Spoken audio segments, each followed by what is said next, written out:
Hello दोस्तों, class 12th chemistry के second unit का लेक्चर नंबर 3 में आप लोग का स्वागत है। दोस्तों आज हम लोग पढ़ेंगे कंसंट्रेशन ऑफ सॉल्यूशन, विलयन का सांद्रण।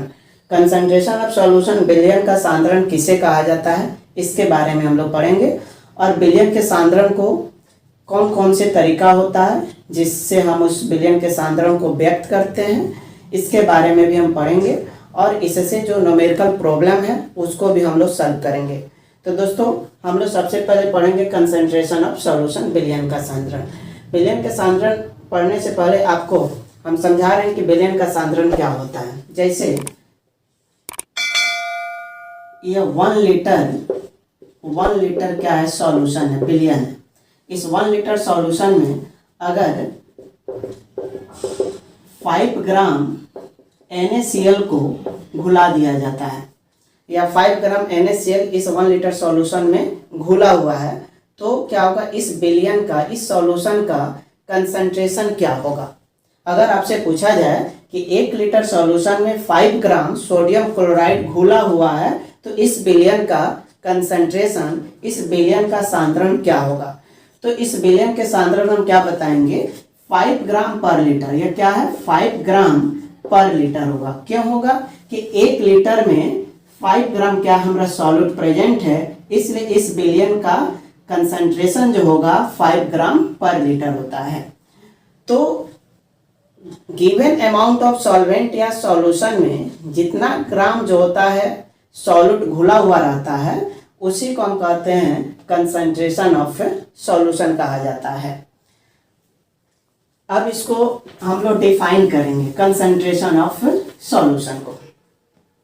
इसकी परिभाषा लिख रहे हैं, the amount of solute present, the amount of solute present in a given amount of solvent or solution is called concentration of solute in solution or concentration of solution। तो definition लिखा गया है कि the amount of solute present in a given amount of solvent या solution. Given amount of solvent या solution में जितना amount of solute present होता है उसे सॉल्यूशन का हम कंसंट्रेशन कहते हैं या सॉल्यूशन में सॉल्यूट का कंसंट्रेशन कहा जाता है। For example, if 5 gram sugar is present in 1 litre of the solution, then concentration of solution will be 5 ग्राम पर लीटर होगा। तो सॉल्यूशन का कंसंट्रेशन क्या होगा, 5 ग्राम पर लीटर। 5 ग्राम पर लीटर क्यों, क्योंकि 1 लीटर में हमारा क्या है, 5 ग्राम सॉल्यूट जो है प्रेजेंट है, इसलिए इसका क्या हो जाएगा, कंसंट्रेशन 5 ग्राम पर लीटर होता है। Method of expression, method of expression of concentration of solution, method of expression of concentration of solution. विलयन के सांद्रण को व्यक्त करने का तरीका क्या है इसके बारे में दिया। हम विलयन के सांद्रण को जनरली हम 10 तरीका से व्यक्त करते हैं। उसको मतलब हम एक्सप्रेस करते हैं। पहला जो तरीका होता है स्ट्रेंथ ऑफ सॉल्यूशन कहते हैं। दूसरा जो होता है मास परसेंटेज, या इसको परसेंट बाई मास भी कहा जाता है। तीसरा जो है वॉल्यूम परसेंटेज। फोर्थ है मास बाई वॉल्यूम परसेंटेज। 5 है मोलालिटी। 6 जो होता है mole fraction.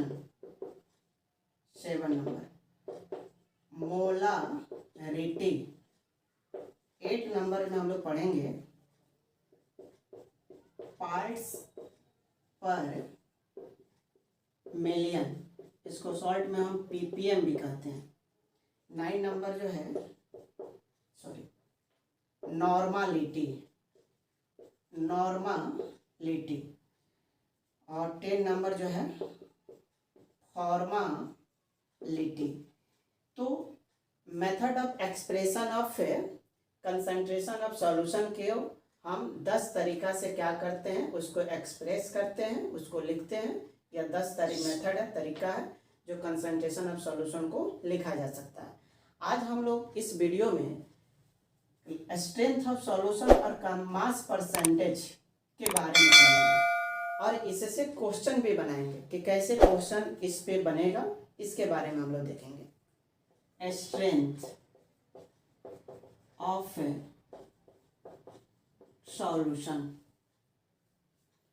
Strength of solution billion का शक्ति या बिलियन का ताकत भी कह सकते हैं, या बिलियन का सामर्थ्य। जो स्ट्रेंथ का मतलब क्या होता है कि शक्ति, सामर्थ्य, ताकत। तो बिलियन का सामर्थ्य हम यहाँ पे ताकत का यूज ना करके बिलियन का सामर्थ्य मतलब स्ट्रेंथ ऑफ सॉल्यूशन या जानेंगे कि क्या होता है। तो ध्यान से समझेंगे। 1 लीटर सॉल्यूशन में, अब हमारे पास यह 1 लीटर क्या है, सॉल्यूशन है।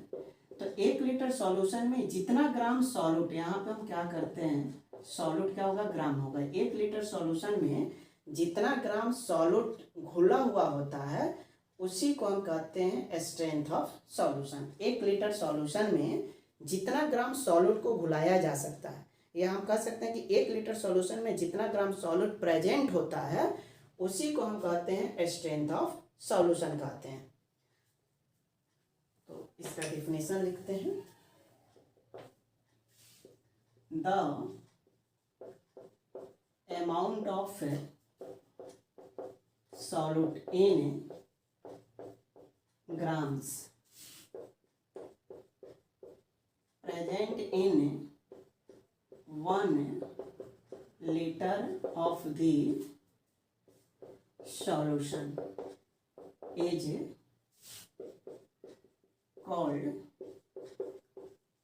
strength of solution।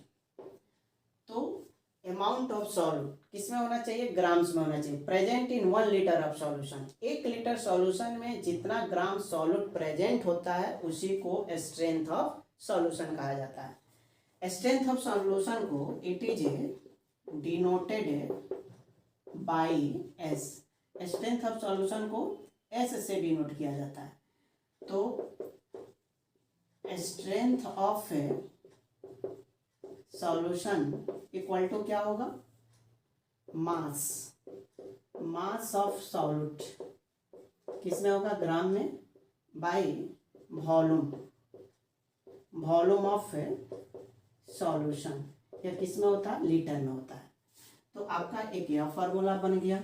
अगर किसी सॉल्यूशन में जितना ग्राम सॉल्यूट दिया हुआ तो सॉल्यूट को वैल्यू लिखेंगे और सॉल्यूशन का वॉल्यूम लिखकर डिवाइड करेंगे तो क्या निकल जाएगा हमारा, स्ट्रेंथ ऑफ सॉल्यूशन।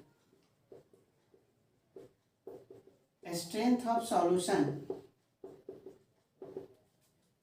अगर सॉल्यूशन जो है लीटर में ना होकर मिलीलीटर में हो तब स्ट्रेंथ ऑफ सॉल्यूशन को निकालने के लिए कौन सी फॉर्मूला का यूज करेंगे, तो इसके लिए फार्मूला क्या होता है, मास ऑफ सॉल्यूट, ये सॉल्यूट जो होगा हमेशा ग्राम में होगा। अब देखिए वॉल्यूम ऑफ सॉल्यूशन, यह क्या होगा, ml में होगा।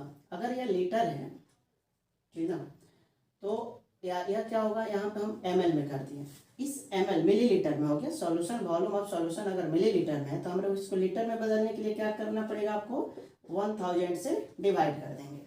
1000 से जैसे डिवाइड करेंगे तो यह 1000 तो यहाँ पे चला जाएगा ऊपर, तो हम इसको हम क्या करते हैं, यहाँ पे हम ऊपर को लिख देते हैं, यहाँ पे हम ऊपर लिख दिए। तो यह आपका एक और फार्मूला बन गया। स्ट्रेंथ ऑफ सॉल्यूशन निकालने का क्या होगा, मास ऑफ सॉल्यूट ग्राम में होना चाहिए, 1000 by volume of solution millilitre में होगा, तब हम स्ट्रेंथ ऑफ सॉल्यूशन को निकाल सकते हैं। यूनिट्स की बात करें, यूनिट्स जो होता है क्या होगा, अब देख रहे हैं ना, मास ऑफ सॉल्यूट किस में होगा, ग्राम में होगा, तो ग्राम ले लिए। वॉल्यूम ऑफ सॉल्यूशन किस में होता है, तो लीटर में होता है, तो यहाँ पर क्या होगा, लीटर इनवर्स हो गया। यहाँ पे दोस्तों आप जानते हैं कि वॉल्यूम टेम्परेचर पे डिपेंड करता है। अगर टेम्परेचर बढ़ रहा है तो वॉल्यूम भी क्या होता है कि आपका बढ़ता है। तो अगर इस सॉल्यूशन स्ट्रेंथ ऑफ सॉल्यूशन अगर ये क्या होगा, टेम्परेचर पे डिपेंड करेगा। क्यों, अगर टेम्परेचर बढ़े तो उसका वॉल्यूम भी बढ़ेगा। तो इसलिए क्या होगा कि स्ट्रेंथ ऑफ सॉल्यूशन क्या होगा, टेम्परेचर पे निर्भर करता है। तो लिखेंगे डिपेंड्स ऑन टेम्परेचर, क्या होगा, यह टेम्परेचर पे निर्भर करेगा। तो उम्मीद करता हूँ कि यह आपको समझ में आया होगा। अब इसी के आधार पे हम इससे कुछ क्वेश्चन को बनाएंगे। Calculate the strength of solution in 4 gram of solute are dissolved in 250 ml of the solution। पहला क्वेश्चन यह दिया हुआ है, तो इस क्वेश्चन को हम लोग बनाते हैं। कैलकुलेट द स्ट्रेंथ, क्या निकालना है, strength of solution. 4 gram of solute क्या है, मतलब क्या है कि आपके पास 250 ml सॉल्यूशन दिया हुआ है और इस 250 ml सॉल्यूशन में 4 ग्राम कोई सॉल्यूट है, इसमें घुला हुआ है, ठीक है। तो इस सॉल्यूशन का स्ट्रेंथ क्या होगा, तो सबसे पहले जो वैल्यू दिया हुआ है हम देख रहे हैं क्या, गिवन मास ऑफ सॉल्यूट कितना दिया गया है, सॉल्यूट का मास कितना है, 4 ग्राम, तो 4 ग्राम लिख दिए। 250 ml सॉल्यूशन दिया गया है, यहाँ पे सॉल्यूशन दिया गया है वॉल्यूम सॉल्यूशन का, तो वॉल्यूम ऑफ सॉल्यूशन कितना है, 250 ml।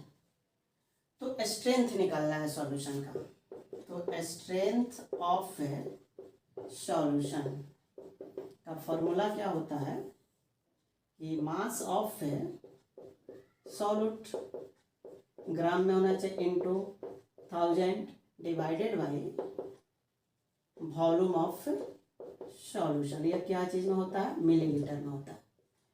तो अगर यह लीटर में अगर हम इसको लीटर में भी बदल करके पहले फार्मूला का यूज करके हम बना सकते हैं, नहीं तो हम डायरेक्ट हम मिलीलीटर का यूज करेंगे। तो फार्मूला हो गया मास ऑफ सॉल्यूट कितना दिया गया 4 और यह हो गया आपका 1000 divided by volume of solution कितना है 250। तो इसको अगर डिवाइड करते हैं तो 4, तो कितना हो जाएगा 4 ग्राम पर लीटर होगा आपका आंसर होगा। मतलब इस सॉल्यूशन का स्ट्रेंथ होगा 16 ग्राम पर लीटर। तो मतलब क्या है कि एक स्ट्रेंथ क्या होता है ना कि 1 लीटर सॉल्यूशन में जितना ग्राम सॉल्यूट प्रेजेंट होता है। तो अगर आप थियोरेटिकली अगर हम देखें कि 4 ग्राम क्या है 250 ml में है, तो 1 लीटर मतलब 250 में 4 से मल्टीप्लाई कर देंगे तो कितना हो जाएगा 1 लीटर सॉल्यूशन हो जाएगा। तो फिर हम इसमें 4 से मतलब 250 में 4 है तो 1 लीटर में कितना होगा 4 से मल्टीप्लाई कर देंगे तो 16, फिर ऐसे भी आपको निकल जाएगा। Calculate the strength of a solution containing 5 gram of glucose in 200 ml of the solution। तो क्या निकालना है? स्ट्रेंथ ऑफ सॉल्यूशन आपको कैलकुलेट करना है। ग्लूकोज आपका सॉल्यूट है, 5 ग्राम दिया गया, सॉल्यूशन दिया गया 200 ml। तो स्ट्रेंथ अगर सॉल्यूशन का निकालिएगा तो क्या फॉर्मूला होता है? Mass of solute. Mass of solute मतलब ग्लूकोज क्या है? सॉल्यूट है, तो इसका कितना लिखेंगे? 5। फॉर्मूला में क्या होता है? 1000 by volume of solution millilitre में कितना है? तो इसको डिवाइड करिएगा तो कितना होगा? सॉरी 5 से कट जाएगा, तो 5 से कट गया तो 5 5 जा 25 ग्राम क्या होगा? पर लीटर हो जाएगा आपका। दूसरा नेक्स्ट टॉपिक जो होगा वो होगा मास है परसेंटेज।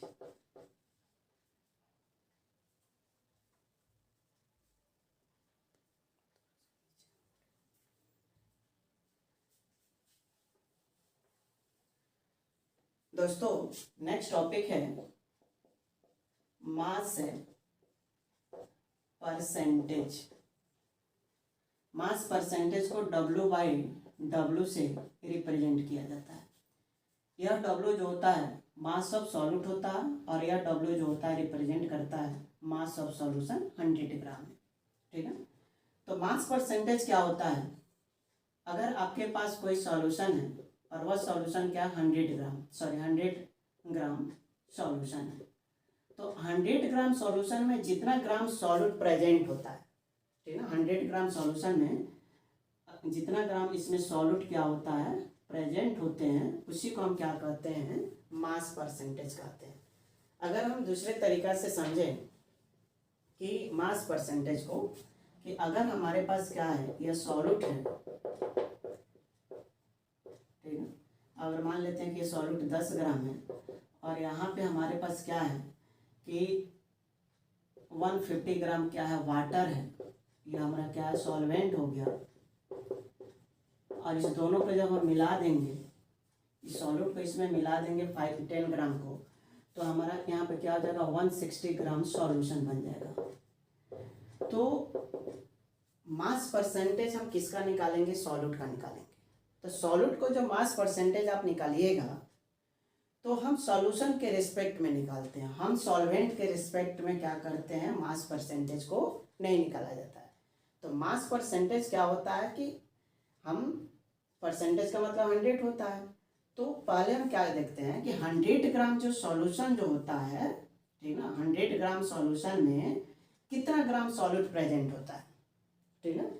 तो 100 ग्राम सॉल्यूशन में जितना ग्राम सॉल्यूट प्रेजेंट होता है, अगर 100 ग्राम सॉल्यूशन में मान लेते हैं कि 2 ग्राम क्या है? सॉल्यूट प्रेजेंट है, तो मास परसेंटेज कितना हो जाएगा? 2% हो जाएगा। अगर 100 ग्राम सॉल्यूशन में 220 मतलब ग्राम अगर कोई सॉल्यूट प्रेजेंट है, तो इस सॉल्यूशन का मतलब मास परसेंटेज जब निकालेंगे, हम कह सकते हैं सॉल्यूट का मास परसेंटेज कितना हो जाएगा? तो 20% हो जाएगा। तो हमेशा मास परसेंटेज हम क्या करते हैं कि सॉल्यूशन का निकालते हैं। तो यहाँ पर भी अगर हम सॉल्यूशन का मास परसेंटेज निकालेंगे तो हम 60 ग्राम को लेंगे, न कि 150 ग्राम को, चूँकि हमारा सॉल्वेंट है। मास परसेंटेज हमेशा सॉल्यूशन के रिस्पेक्ट में निकाला जाता है। अब इसको हम लोग मास परसेंटेज को दोस्तों डिफाइन करते हैं, इससे फार्मूला को डिराइव करते हैं, और इसी के आधार पर आपको कुछ क्वेश्चन बनाएंगे। तो मास परसेंटेज का डिफिनेशन क्या होगा? The amount of solute in grams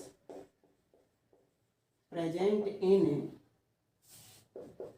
100 grams of the solution is called mass percentage। तो 100 ग्राम सॉल्यूशन में जितना ग्राम सॉल्यूट प्रेजेंट होता है उसको हम क्या कहते हैं? मास परसेंटेज कहा जाता है। ठीक है। तो मास मैथमेटिकली जो फॉर्मूला निकलता है, मैथमेटिकली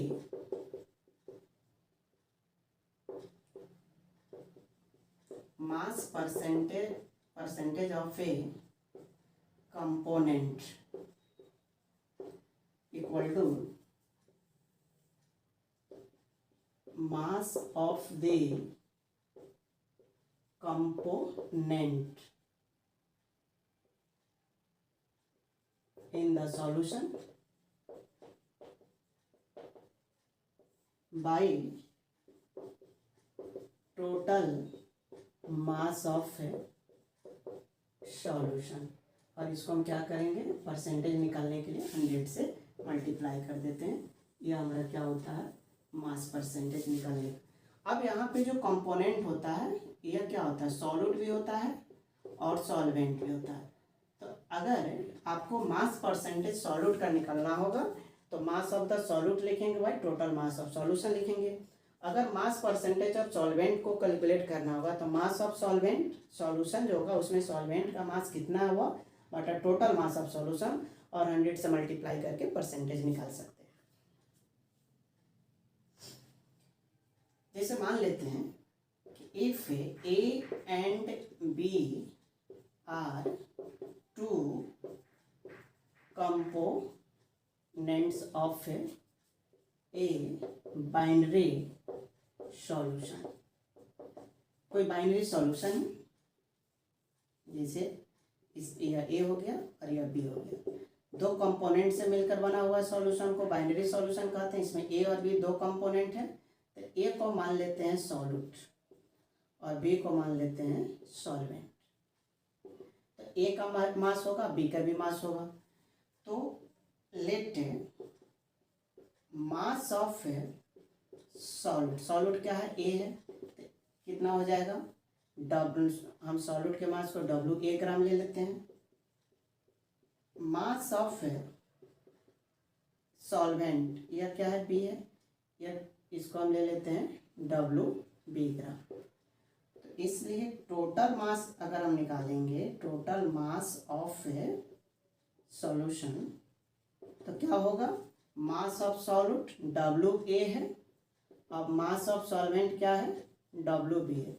तो आप क्या कर सकते हैं, सॉल्यूट और सॉल्वेंट दोनों के मास को ऐड करेंगे तो क्या निकल जाएगा, सॉल्यूशन का मास निकल जाएगा। तो हमको परसेंटेज मास अगर सॉल्यूट का पूछ रहा है निकालने के लिए या सॉल्वेंट का पूछेगा तो आप कैसे निकालेंगे, ये देखिए। तो मास परसेंटेज ऑफ सॉल्यूट, अगर आप यहाँ पे सॉल्यूट रखते हैं तो mass percentage, mass of the component मतलब मास सॉल्यूट है तो यहाँ पे सॉल्यूट होगा। तो सॉल्यूट का मास कितना है हमारा, डब्ल्यू है, तो जिसका हम परसेंटेज निकालेंगे हम उसका मास यहाँ पे लिखेंगे। मास परसेंटेज ऑफ सॉल्यूट का आप निकाल रहे हैं तो यहाँ पे क्या है, किसका मास लिखना होगा, मास ऑफ सॉल्यूट। तो मास ऑफ सॉल्यूट क्या है, डब्ल्यू ए है, डब्ल्यू ए। अब क्या है, उसके बाद हम टोटल मास ऑफ सॉल्यूशन, तो टोटल मास ऑफ सॉल्यूशन क्या है, W A plus W B, W A plus W B, ये आपका डब्ल्यू। और इसको हम क्या करेंगे, 100 से मल्टीप्लाई करके परसेंटेज निकालेंगे। इसी तरह मास परसेंटेज ऑफ सॉल्वेंट आप निकाल सकते हो। कैसे, मास परसेंटेज ऑफ सॉल्वेंट, तो सॉल्वेंट का निकालना है तो यहाँ पे किसको रखोगे, सॉल्वेंट का मास। तो आप क्या कर सकते हो, यहाँ पे सॉल्वेंट का मास क्या, mass of solvent W B है, आप यहाँ पे डब्ल्यू बी रखो। और उसके बाद क्या होगा कि मास पर total mass of solution W A plus W B है, तो हम यहाँ पे W A plus W B. Percentage निकालने के लिए आपको मालूम ही होगा, 100 से मल्टीप्लाई कर देते हैं तो क्या निकल जाता है हमारा परसेंटेज। ये आपका दो फार्मूला है, इसके आधार पे आप सॉल्यूट और सॉल्वेंट का मास परसेंटेज निकाल सकते हैं। इट हैज नो, इसका कोई मात्रक नहीं होता है, और यह मास परसेंटेज टेम्परेचर पे डिपेंड नहीं करता है। तो क्या हो जाएगा, it does not depend on temperature, यह टेम्परेचर पे निर्भर नहीं करता है। यह चीज एग्जाम्पल्स में लेते हैं, जैसे 10% glucose in water by mass. आप क्वेश्चन जब बनाओगे तो बहुत तरह से क्वेश्चन पूछता है मास परसेंटेज पे, दे देगा कि 10% glucose in water by mass, ऐसे आपको दे देगा, या क्वेश्चन दे देगा 10% W by W glucose in water, या सॉल्यूशन लिख देगा। तो इसका मतलब क्या हो गया समझिए, यहाँ पे 10% बाई मास का है तो ग्लूकोज का मास है, ग्लूकोज क्या है, सॉल्यूट है, तो यह 10% ग्लूकोज है। अब सॉल्यूट जो होता है मास परसेंटेज में किस में होता है, ग्राम में होता है, तो यहाँ पे क्या हो जाएगा 10 ग्राम आपका क्या है, ग्लूकोज है। तो 10% जो है तो 10 ग्राम हो गया, तो बाकी हमारा 90% क्या होगा, वाटर होगा, मतलब 90% मतलब 90 ग्राम, 90 ग्राम क्या हो गया, वाटर हो गया। तो सॉल्यूशन जब क्या होगा, मास ऑफ सॉल्यूशन अगर आप निकालिएगा तो 10 gram glucose plus 19 gram water, या दोनों को मिला देंगे तो कितना निकल जाएगा, 100 ग्राम हमारा क्या हो जाएगा, सॉल्यूशन हो जाएगा। तो एग्जाम्पल में अगर इस तरह के क्वेश्चन दिया है आपका कि मास परसेंटेज, जनरली आपको मेडिकल और इंजीनियरिंग में क्वेश्चन पूछे जाते हैं कि 10% glucose in water by mass, molarity निकालिए, मोलारिटी निकालिए, मोल फ्रैक्शन निकालिए, इससे क्वेश्चन जनरली आपको मतलब मास परसेंटेज दिया हुआ रहेगा, उससे आपको मोलारिटी निकालने के लिए दे देता है क्वेश्चन, और मोलारिटी निकालने के लिए देगा, मोल फ्रैक्शन निकालने के लिए देगा, जो जिसके बारे में हम नेक्स्ट जो वीडियो जो हम लोग शूट करेंगे तो उसमें हम लोग डिस्कस करेंगे, उस कैसे आपको बताएंगे, उसमें फार्मूला सब है। अब इससे हम लोग क्वेश्चन बनाते हैं। पहला क्वेश्चन है, ए solution is prepared by adding 2 gram of a solute A to 18 gram of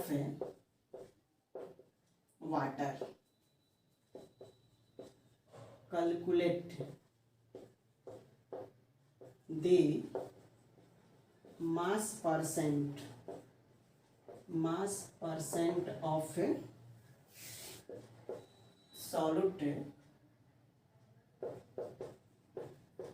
A। तो A का मास परसेंट निकलना है। देखिए यहाँ पे क्या दिया हुआ है, 18 ग्राम वाटर दे दिया, और इस 18 ग्राम वाटर में 2 ग्राम सॉल्यूट जो है आपका A कोई सॉल्यूट है उसको घुला दिया जाता है, ऐड कर दिया जाता है। तो इसमें जो सॉल्यूशन जो बनेगा वो कितना हो जाएगा हमारा, 20 ग्राम होगा।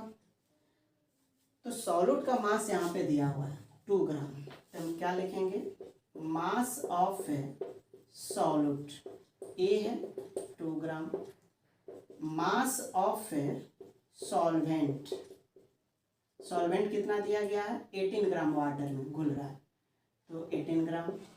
तो मास ऑफ सॉल्यूशन, तो सॉल्यूट और सॉल्वेंट को जब हम मिला देते हैं तो सॉल्यूशन बनता है, तो 2 ग्राम मतलब क्या सब्सटेंस ए है उसको 18 ग्राम वाटर में ऐड करते हैं, मिला देते हैं, तो कितना बन जाएगा, 20 ग्राम बन जाएगा। तो मास परसेंटेज ऑफ सॉल्यूट ए पूछ रहा है, तो जी अभी आपको क्या बताया कि मास परसेंटेज सॉल्यूट ए है, तो जिसका पूछेगा मास परसेंटेज उसको हम पहले लिखते हैं, तो किसका पूछ रहा है, ए का, तो ए का मास हम क्या लिखेंगे, ऊपर लिखेंगे, तो कितना है 2 ग्राम, और उसके बाद टोटल मास लिखते हैं सॉल्यूशन का, सॉल्यूशन का मास कितना है 20 ग्राम, और परसेंटेज निकालना है तो 100 से ग्राम कट गया, 20 बचे 5 दूना 10, मतलब 10%। अब ये 10% क्या होता है, 10% क्या हो गया, W बाई डब्ल्यू आ गया। 10% जो वैल्यू है जो दे रहा है आपका, ये क्या चीज़ का वैल्यू है, यह बता रहा है क्या कि इस 20 ग्राम सॉल्यूशन जो है, इस 20 ग्राम सॉल्यूशन में 2 ग्राम जो सॉल्यूट है वह 2 ग्राम सॉल्यूट 10 मतलब 10% के क्या है, बराबर है। तो 20 ग्राम सॉल्यूशन में 2 ग्राम सॉल्यूट का है, या 20 ग्राम सॉल्यूशन का हम कहेंगे 10% क्या है, सॉल्यूट है। इसी चीज़ को यह बता रहा है कि 10% क्या है, 2 ग्राम सॉल्यूट के इक्वल है। नेक्स्ट क्वेश्चन है 2 number, A solution in which 10 gram NaOH is dissolved in 40 gram of water. To find the mass percent of NaOH। दोस्तों क्वेश्चन दिया हुआ है कि ए सॉल्यूशन इन विच, कोई सॉल्यूशन है जिसमें 10 ग्राम सोडियम हाइड्रोक्साइड घुला हुआ है 14 ग्राम 40 ग्राम पानी में, तो मास परसेंटेज ऑफ सोडियम हाइड्रोक्साइड का क्या होगा। तो 40 ग्राम क्या है, 40 ग्राम आपका 40 ग्राम पानी है, H2O है, और इसमें 10 ग्राम सोडियम हाइड्रोक्साइड को घुलाया गया है। तो टोटल सॉल्यूशन कितना हो जाएगा दोस्तों, 50 ग्राम हो जाएगा। तो 50 ग्राम सॉल्यूशन में कितना परसेंट आपका सोडियम हाइड्रोक्साइड है, यह चीज़ निकलना है। हम सॉल्वेंट के आधार पे परसेंटेज कभी भी नहीं कैलकुलेट करते हैं। किसके आधार पे करते हैं, सॉल्यूशन के आधार पे परसेंटेज को कैलकुलेट किया है। तो 50 ग्राम में 10 ग्राम क्या है आपका सॉल्यूट, मतलब सोडियम हाइड्रोक्साइड घुला हुआ है, तो इसका परसेंटेज आपको निकालना है। तो कैसे निकालिएगा, तो सबसे पहले फार्मूला का यूज कर लीजिए। मास जो दिया हुआ है, मास ऑफ सोडियम NaOH कितना है, 10 ग्राम। मास ऑफ वाटर H2O कितना है, 40 ग्राम। तो मास कितना हो जाएगा सॉल्यूशन का, मास ऑफ सॉल्यूशन, तो 40 प्लस 10 50 ग्राम हो जाएगा। तो मास से परसेंटेज ऑफ सोडियम हाइड्रोक्साइड, किसका पूछ रहा है, सोडियम। तो सोडियम हाइड्रोक्साइड के मास को आपको यहाँ पे लिखना, कितना है आपका 10। उसके बाद नीचे क्या होता है, मास ऑफ सॉल्यूशन या टोटल मास ऑफ सॉल्यूशन कितना हो गया आपका 50। और उसके बाद परसेंटेज निकालने के लिए हमेशा 100 से मल्टीप्लाई करते हैं। तो ये कितना हो गया 2, मतलब 20% निकला मास, W/W ये निकल रहा है। तो 20% कहने का मतलब क्या है कि 10 ग्राम सॉल्यूट जो है सोडियम हाइड्रोक्साइड है वो 20% के इक्वल होता है।